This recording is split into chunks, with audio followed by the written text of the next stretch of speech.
when we get into this zone, into the red zone, where there's too much stress and our performance is starting to destroy, what is happening in the brain? And sorry, before we get into that, this is where you're in that peak performance zone. There's what we call top-down regulation. Your frontal lobes, the bit at the front, they're in control of the brain. That's where you want to be all day long. Yeah? This part of the frontal lobes, they regulate your emotions. This part inhibits inappropriate actions. This part guides your attention and your thoughts. So the frontal lobes they're basically the the conductor of the orchestra. And having them in control is where you want to be. And when we are in that zone of too much arousal, it is too much noradrenaline and dopamine, and the amygdala, that little bit about threat, is in control. That's what we call bottom-up processing. Yeah? So that's where your toddlers live, because toddlers do not have the frontal lobes developed. Anybody got toddlers or had toddlers before?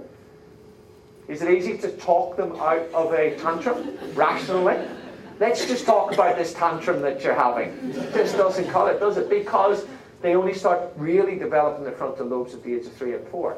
When people lose it in the workplace or at home, when adults lose it, it's the same part of the brain running the show. Does that make sense? Just, I think an understanding of the sort of neuroscience is important.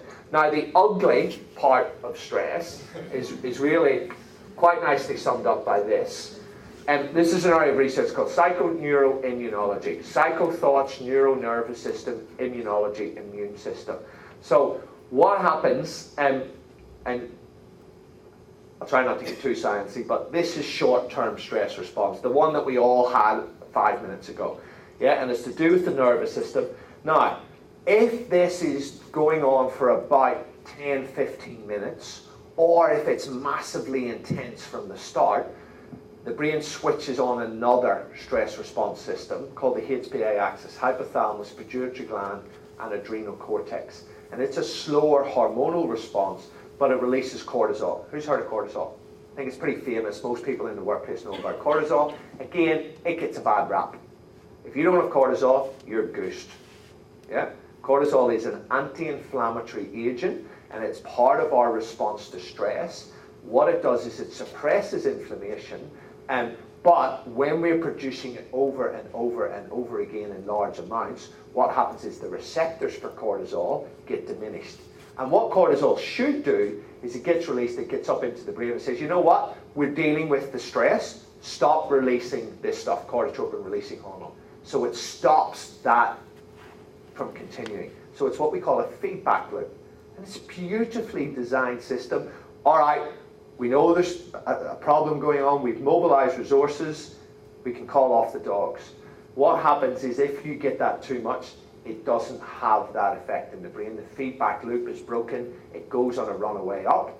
That's when you're in trouble. When you've got very high levels of cortisol being produced all the time, and that can lead to adrenal burnout. When you have adrenal burnout, that's when people go on sick leave and they don't come back for 6 months to 2 years. When the adrenals are burned out, you are in a mess because you're not able to produce those hormones, and that is real problematic. A lot of chronic fatigue is associated with that, these sorts of things, depression, all sorts of horrible things happen when you don't have these hormones. Is this making sense?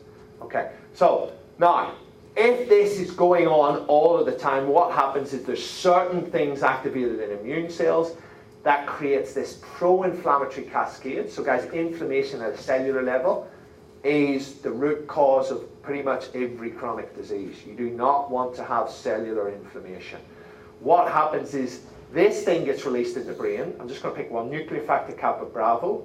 It destroys your monoamines. Serotonin, who's heard of serotonin? And dopamine. So serotonin, mood, sleep, cognition. Yep. Dopamine, motivation, pleasure.